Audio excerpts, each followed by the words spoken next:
Welcome to Wargaming Recon. I am your host, Jonathan J. Reinhardt. Wargaming Recon is the only member of the Troll in the Corner podcast network to discuss historical and New England gaming. This is episode 132. 5 tips to pick fun convention games. So, for all of you new and longtime listeners alike, welcome to the show and thank you for taking the time to listen to this episode of Wargaming Recon. I want everyone to know this episode, like the one before where I had 2 incredible guests to talk about a fantastic Kickstarter for a new ancient history magazine. This episode is also being broadcast and recorded live. We have it all set up through Google's Hangouts on Air, so you can watch it through YouTube. You can get the recordings later on and see them that way, or if you just prefer the audio, that's perfectly fine. It's the same content, except you don't get to see my smiling face, right? But that's okay. I so wanted to get that out of the way, just to let you know, and you can always get all of our live recordings. They do appear on YouTube afterwards, so head on over to wargamingrecon.com/YouTube. Don't worry, the link will be in the show notes. And speaking of those show notes, these are very important, right? Because they allow you to get all of the links to things we talk about and everything else that I kind of cover on an episode. So no matter what you want to remember, just ignore everything except for this one link, okay? Remember, wargamingrecon.com/WR132. That's wargamingrecon.com/WR132. And that will connect you to the show notes. You get everything that you need. So that way, if you're on your commute, you're at the gym, you're playing a game, whatever you're doing, you're painting, you don't have to be like, I need to write this down and that. And no one has time for that stuff, right? But you can remember the link for those show notes, wargamingrecon.com/WR132. Today's topic, as I had said, is 5 tips to pick a fun convention game, or 5 tips to pick the right convention game. What do you want to play when you go to a gaming convention? How do you choose what to play?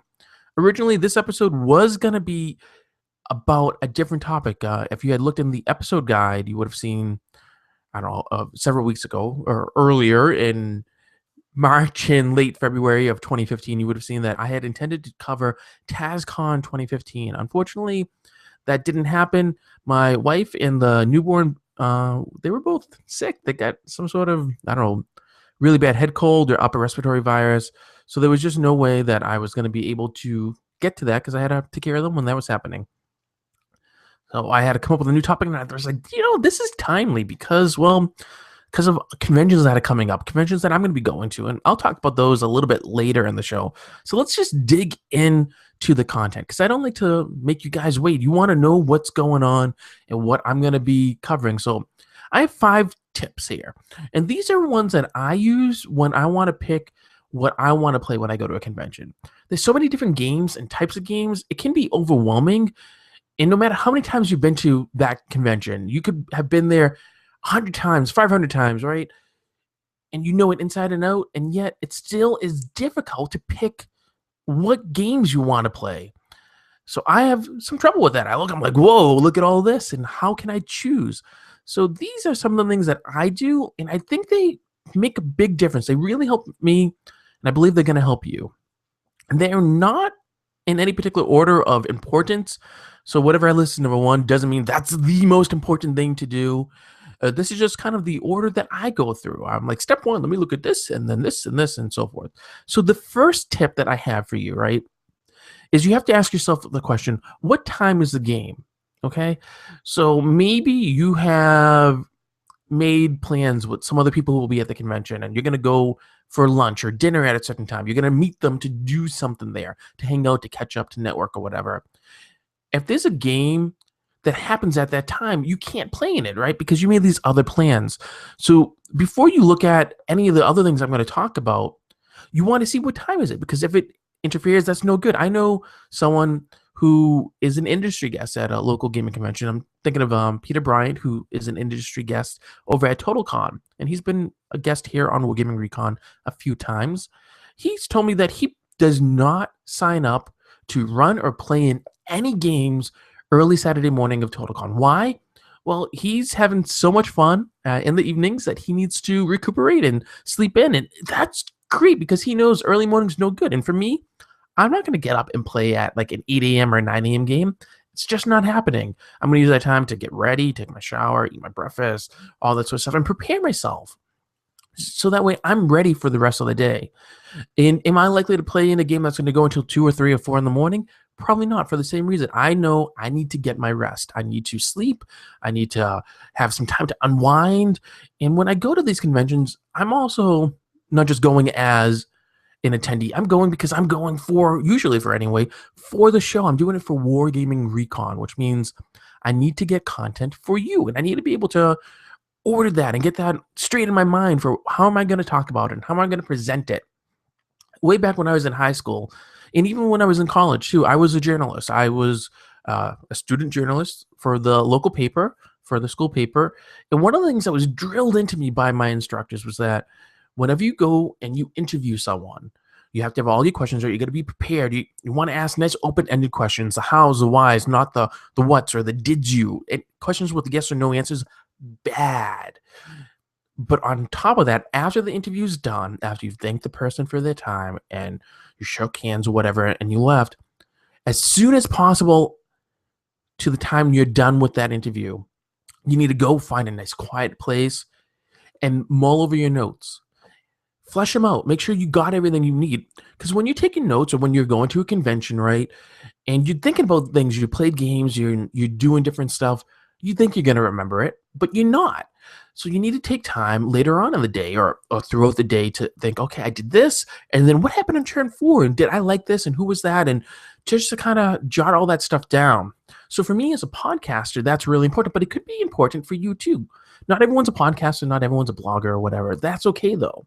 Maybe you played a game with people who you want to make sure you remember their names. You had such a good time, so you need to make the time for that. Or maybe you want to go to the vendor hall because you want to pick up the rules for the game that you played. You really liked it, or there's some models or whatever. You got to make the time. And that is why it's really important to kind of just look at the list of games and see what you're going to be playing, what times they are. If you need time or you think you're going to need time after a game, don't schedule stuff back to back. And if that means not playing in something, well, maybe next time you'll get to play in that. So that's my first tip. What time is the game? How long is it going to be? And does that work for you? Remember, if you have other things going on, if you're not an early riser or you're not a late night person, you're not a night owl, it's going to help you figure out what to do and what not to do. The second thing I consider is who's running the game? Who's the GM? We've all been in games where the person running it has been fantastic, and we've all been in games where the person running it is just, no matter how hard they try, it's not there yet. They need more practice. They need more something. It didn't work for whatever reason. Or maybe, and hopefully not often, but maybe some of you have been in a position where you played in a game run by someone and it was so bad, they were so awful, you said, I'm never playing in anything this person does again. Never. You need to remember this, because if you see the name of someone you really like, you want to sign up for their game. For example, I love playing in games that Mike Payne runs. He just happens to run fantastic events. I've talked about him numerous times here on the show. He gets embarrassed when I call him a super sad GM, so I'm not going to do that to you, Mike. But Mike, you are fantastic. All of his events, they're open to adults, but only if you're a grown-up who likes to and can successfully play with kids. And I don't mean in that weird way, but his games he wants to get kids playing in the hobby. He wants to encourage them to do it, and the kids, they love it. If you're not the kind of guy or the kind of girl who can play well with others, who can play well with small children, his events aren't for you. But for me, they are fantastic, and I love them. They are just so well done, and I have been known to pick his event, whatever it may be, over anything else, no matter how exciting it is, because I know he puts on one heck of a show, one heck of a game. And by the contrary, if there's just someone you can't stand who's running a game, stay away. Don't sign up for it. Don't think, oh, I really want to play this game for whatever reason. It'll be okay, because it won't. In the back of your mind, you're going to think, I don't like this person. I don't like this guy. I don't like this girl. This game master is just something about them, whatever they do, it drives you nuts. And you can't do it because you'll end up having a bad time, which means those around you will have a bad time. And next thing you know, it's going to be a negative experience for all of them. And let's face it, no matter how affordable these game conventions are, it costs money. It costs money to get there. It costs money to get in, to play the games. If you're staying at a hotel or nearby, it costs money for that. Money, money, money, money, money, right?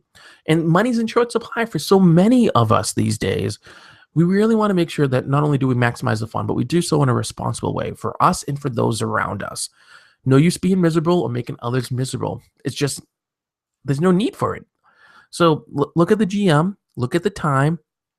And if you find a game, you say, I get this time slot, let's hear it. And you find the GM, and you're like, whoa, I love this GM. I'm going to do that.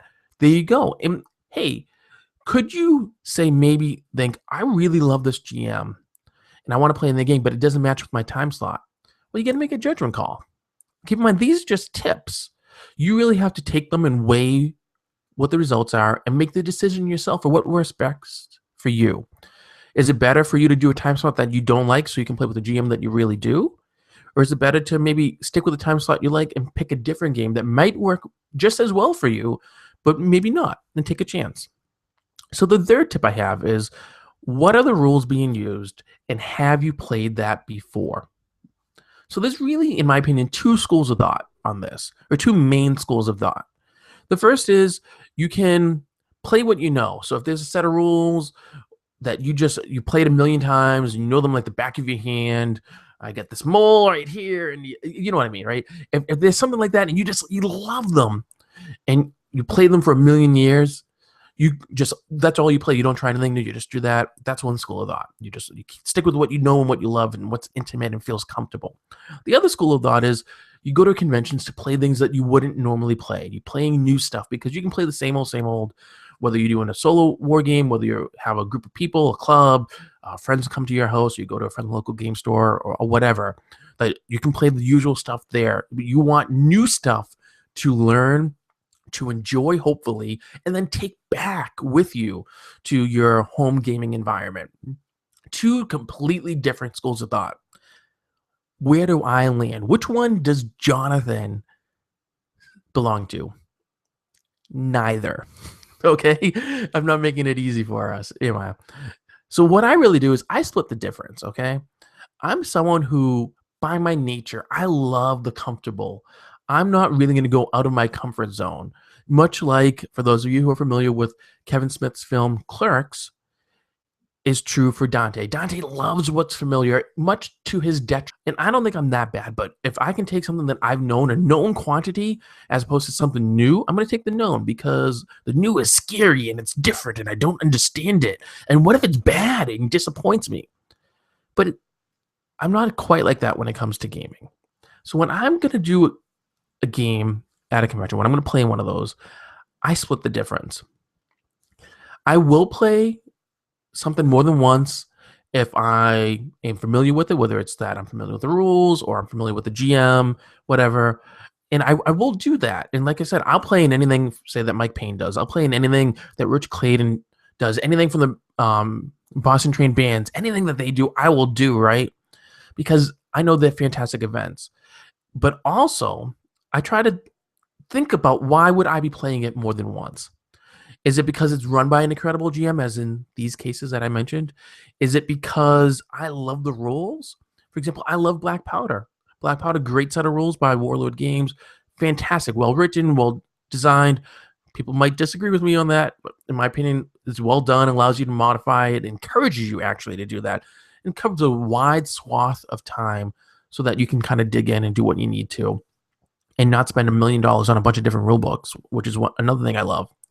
Do I love the rules? Then yeah, maybe I'll play in it. Am I helping a friend out? Say I got a buddy, right? And my buddy is running the event and he's worried about having enough people playing in it. If it's a rule system that I'm familiar with, maybe I'll say, yeah, do you know what? I'm going to sign up for your event. I want to help you. I want to play in this. I'm going to have a good time because it's going to be cool. And I'll help to fill a seat so that way it looks good, and encourage my buddy to continue to try again and do more events. And then in time, the more people who are playing at their events, the more people will see, whoa, look, there's a full table. It's almost a full table, whatever. Maybe I should try. If I can't get in this time, maybe I'll try next time. And then help my buddy to get established and get going so that They have a following on their own. So these are all things that I consider when I'm looking at, do I want to play something more than once? Alternately, I'll play something new if it's something maybe I've heard about that I've been wanting to play.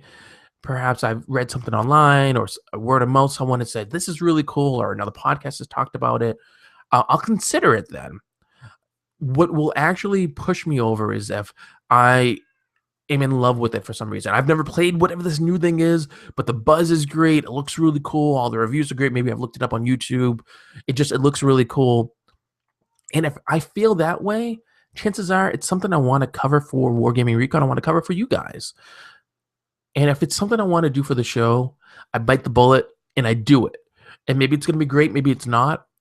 And you can tell if it was good or not, because if it was good, it ends up appearing in an episode of the show someday. And if it wasn't, I don't talk about it anymore.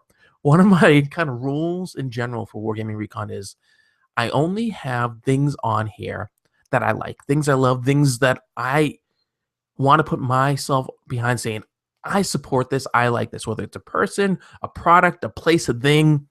So if I'm not talking about it, maybe I'm not aware of whatever it is, or maybe it's because I don't like it, or I don't think it's going to work out, I try to keep the show positive and upbeat. There's so many places in the world you can go these days for negativity, and who needs that, right? You don't need it from me. You don't need it from anyone else. I'm not going to give it to you. So if it's something cool and new and I'm like, God, this might be great for an episode of the show, I'll sign up for that and give it a try. And that's actually going back to Black Powder, right? That's actually how I got started with Black Powder. I'd heard cool things about it from listener Adrian and from some other people. And I thought this might be interesting. It might be cool. Maybe I should check it out. I heard good things from some other people that maybe I should give it a try. But I wanted to play it, right? I wanted to see what is it really like before I get too deep into it and before I talk about it on the show, because I wanted to talk about it with all of you here at Wargaming Recon. So when I was up at HUZZAH up in Portland, Maine, it was several years ago, 2011, 2012, something like that. Maybe it was 2010. Anyway, it was early 20 teens, right? I went to it and I signed up and happened to sign up for a game that was being run by the Boston Trained Bands. Great group of guys, fantastic historical wargaming club.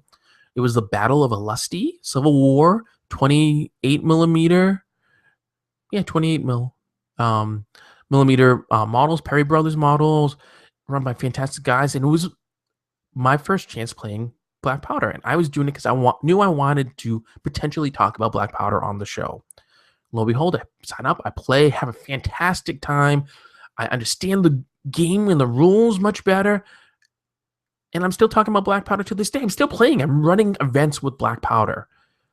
So that tells you that it's worth taking a chance on something new. And that's just how I kind of evaluate, do I want to try something new? Do I want to do something old?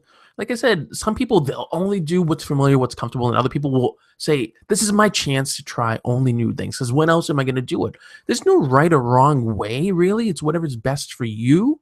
However, I really think you need to look at both, and don't just blindly pick whatever's familiar or whatever's not familiar.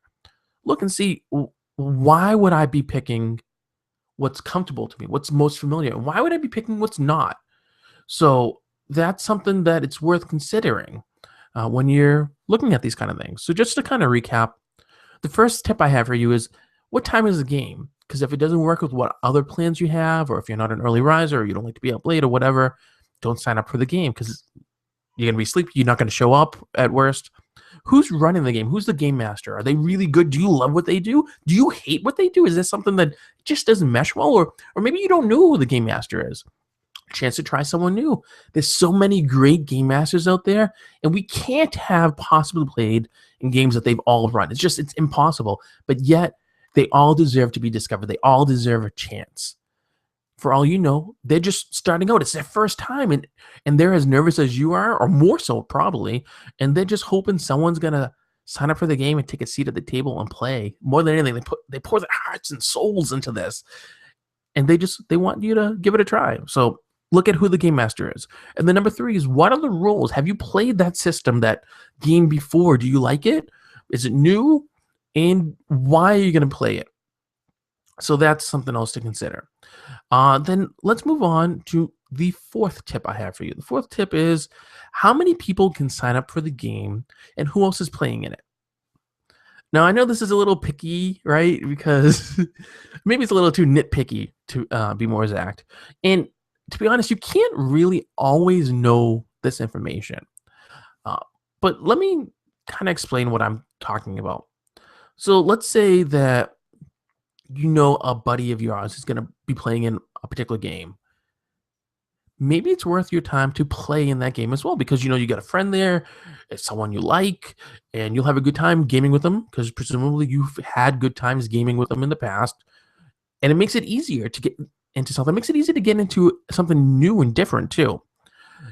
Maybe you happen to know that there's just someone you can't stand, someone nearby, or someone who always goes to this particular convention. They play a particular type of game, and you know whether you know or you suspect that they're going to be playing in that game, and you don't get along. That's okay. You don't have to like everyone, but you don't get along. Don't play in the game. Don't try it because again, this goes back. You will be miserable. They will be miserable. Everyone around you will be miserable. Right? It's not good. Now, let's look at how many people are playing it. Is it a game where you're one on one? Do you prefer having a teammate? Maybe you like having pairs and someone to bounce your ideas off of so that you can play together. But if it's a game where it's one on one, maybe that doesn't work for you. What if it's a game where it's like 6 or 10 people to a side? Is that too many? Because you got to coordinate all that. Then you have all those different personalities involved. Maybe that's not to your liking. Maybe that tells you it's going to take too long. It's going to be too involved. Maybe you're not going to get to do as much in the game as you would like if there were fewer people. So it's worth keeping in mind for what there's going to be for how many people.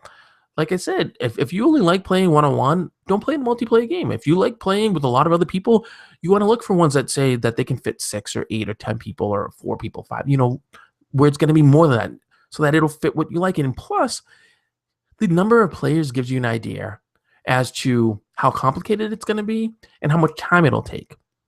So if you're hoping to scoot out early, say it's the last day of the convention and the last slot, and you know you're gonna want to leave because you're gonna want to beat traffic or whatever. Don't play in a game that's gonna have a ton of people because it's gonna go long right to the clock. I kid you not, it will. And consequently, if you want something that's gonna expand to fill the time, to really have that sense of fun and that sense of environment, you want something with more people. It's how it is. So that helps you to pick that. Now, kind of in line with this is the fifth and final tip that I have for all of you. You need to ask yourself, how involved do you need to be in order to play the game? What do I mean by this? Okay. Because to play a game, you have to be involved. You have to participate. You have to do something, right? So, what I mean is that, for example, there's a few different things. Sometimes, and this has happened at HUZZAH a few times, which is actually kind of what made me think of this. But sometimes there's going to be a big, like, final battle, big final game at a convention. And to make it happen, people kind of plan in advance that they're going to sign up. And that as part of that, they might have to buy, assemble, paint, modify, and so forth. Lots of models to contribute to make this a large battle happen. Because it's easier if you have many people contributing, 20, 50, 100 guys to an event instead of having one person do all of that for 1,000 troops, right? If you like that, if you're going to have the time, if you will definitely have the time to do all those things and the things that you like, then that's the kind of game that's for you. You're going to be very involved. You're going to have that sense of ownership, which is cool. But if you're someone, say you're like me, I'm a reluctant painter. I don't have the time. I don't really have the inclination to do that sort of stuff.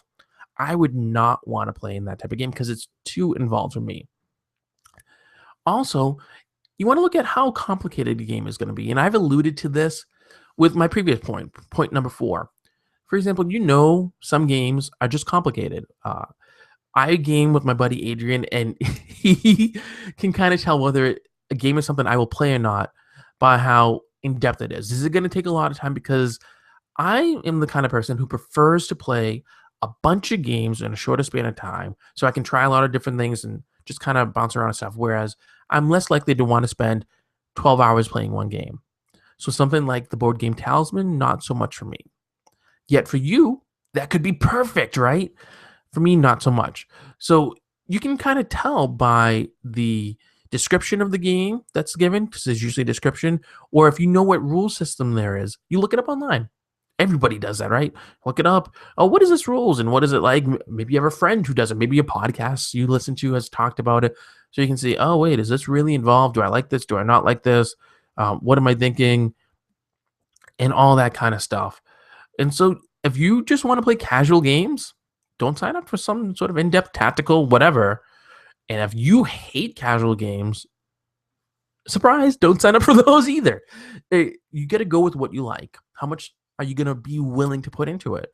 And some games, they just make you think more, and that's okay. And other games, they're more fun. And nothing wrong with that, but it allows you to kind of think, oh, where am I going to go with this? And what am I going to do? So if you want something that's really big and intense with lots of models, you're like, woo, fantastic. Make sure you find that. And if you're just like discuss about it, oh, not for me, I can't do that. Well, lo and behold, try to avoid it unless you know it fits in one of your other reasons. If you really want to try something new and your wheelhouse, right, is those simple casual games, you're like, I'm going to try something different. I really want to try this new thing. It looks cool. It sounds cool, whatever. But it's so more complicated, more in depth than what I would normally do. Give it a try. You might just surprise yourself and you might find that you like it. And maybe that means you'll like other games of that. So to recap the 5 tips that I have, first one is, what time is the game? Is it in the early morning? Is it a time that doesn't work for you? Number 2 is, who's doing the game? Is it a GM you like, one you don't like, someone new? Give them a try. Everyone has to start out somewhere. Everyone's new at some point. Number 3, what are the rules being used? Have you played them before? Do you want to play what's familiar? Do you want to try something new? Number 4, how many people can sign up and who else is playing? If there's people playing that you don't like, don't play in it. If it's something that requires a lot of people and you prefer with fewer people, that gives you a clue on what to do there as well. And then finally, number 5, how involved do you need to be in order to play the game? Is it a casual game? Is it in depth? What do you need to do? What do you need to bring to the table? If you just want to come and show up at the convention and just yourself, here I am, and you want to play, that's great. But don't go signing up for something where you had to spend months beforehand assembling everything and putting stuff together and so forth. So those are just my tips for all of you. And as I said, this came about because I got to pick what I want to play at HUZZAH, and I'm going to get into this a little more in just a few minutes because I want to get into the mailbag. But that was my thinking behind all this. And I was like, well, how am I going to pick? Well, let me look at this. And this is my thought process. So I hope it helps you because it really helps me a lot whenever I'm going to a convention to kind of pick what I want to play. And without it, I don't know how I would choose. So if you have another system you use or another method that you use to pick what you're going to play, please let me know. Send an email to jonathan@wargamingrecon.com and tell me what it is. Or you can leave a comment on the show notes. You can leave it on Facebook, on Twitter. I mean, we're all over the place. And just tell me what you do. How do you pick what games you play at a convention? You get that whole list. How do you choose? It's hard, right? So the mailbag, right? Mailbag is a part of the show where I share with you some comments or thoughts that have been conveyed to me by listeners like you, right? So I have 2 comments here that I want to share with you. The first one is a comment that was on YouTube. It was actually posted as a comment to the live YouTube recording for episode 131, where I had Mr. Jasper Ortiz and Mr. Yasho Browers on to talk about the Ancient History Magazine Kickstarter. And this is from listener P. Beckas, who has their own YouTube channel. It's worth checking out.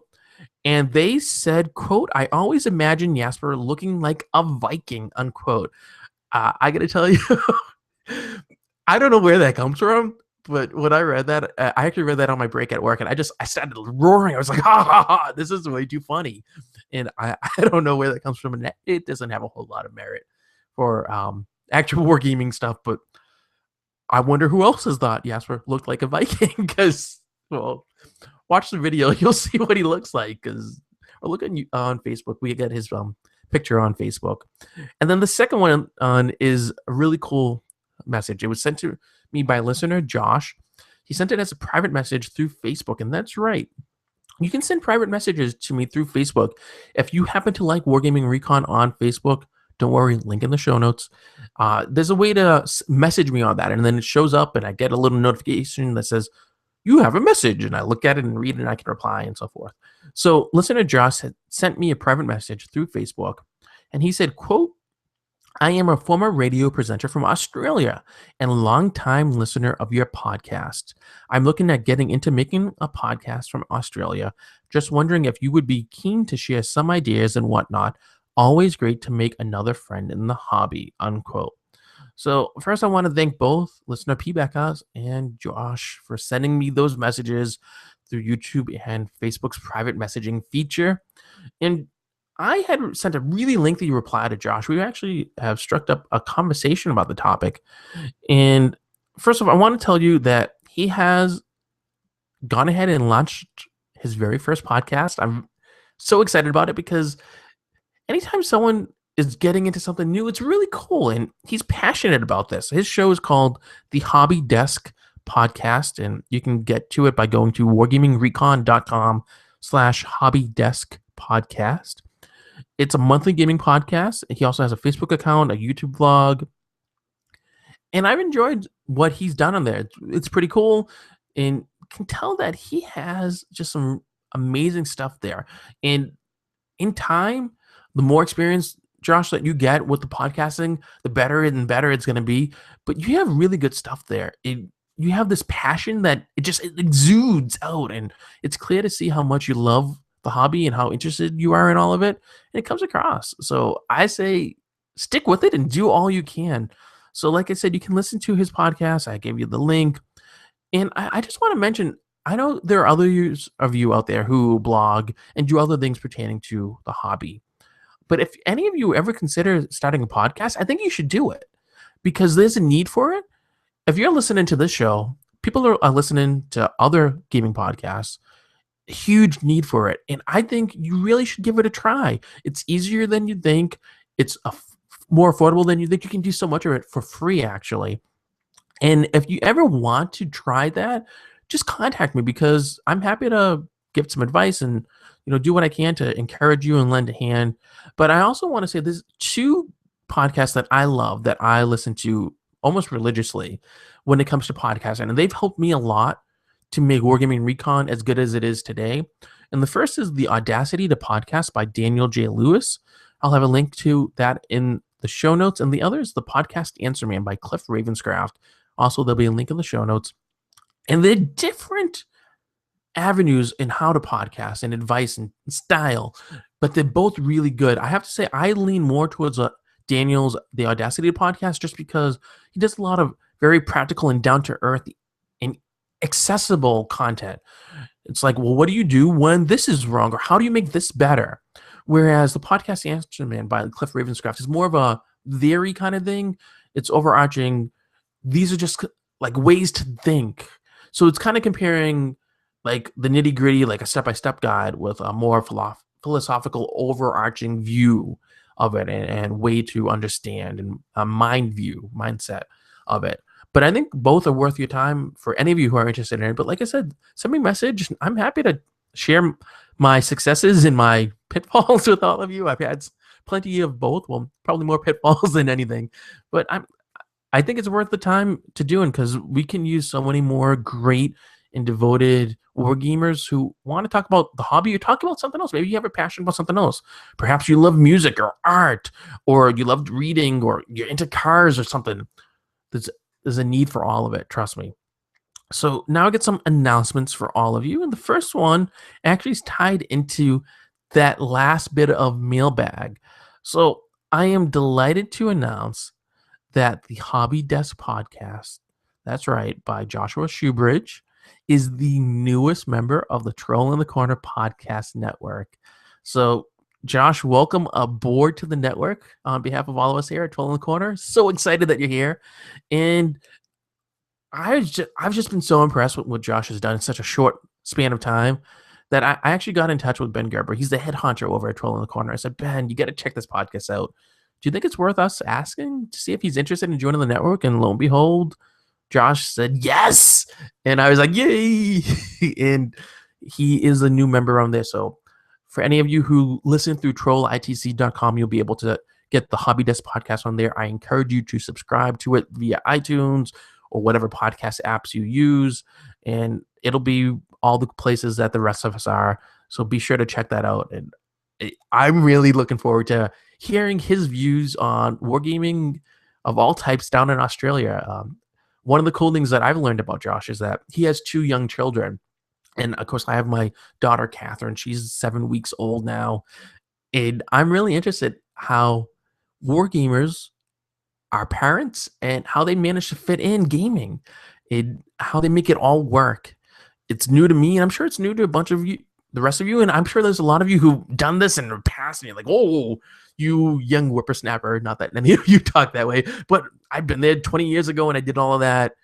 I would just love to get everyone's take on it. And so I'm really interested to see how Joshua does it and how that works out. And then also, I want to say that by the time you listen to this, I will have already been to Havoc 2015. I'm going to be covering that in an upcoming episode of the podcast. But for all of you who are watching live, I can tell you that Havoc is this coming Saturday. That's March 28th is when I'll be there. Saturday in the afternoon, I'll be there with listener Adrian. He's my buddy. And we just kind of hanging out and seeing what's going on. I know that some other listeners will be there. I believe Mike Payne will be there. I believe Boston Trained Bands will be there. Dean Emerson, who's a guest and also one of the organizers for HUZZAH, will be there. And Stephen Parento, who was a guest on a previous episode this year.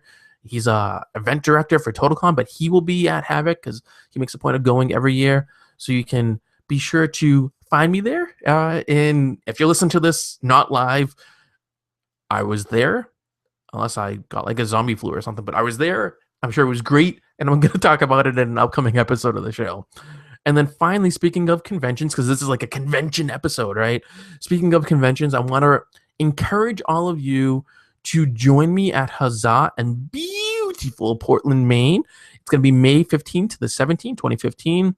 I've talked about this in previous episodes of this year, and you need to go. I'm going to be doing my very first in-person live recording of Wargaming Recon. So even if you're watching Wargaming Recon right now live and you're thinking, well, this is live, how's it different? I will be there in person, and you'll be there in person. You can come up to me and be like, hey, and I'll be recording, of course, but I'll be having some guests. I'll have Dean Emerson. He'll take some time to come on.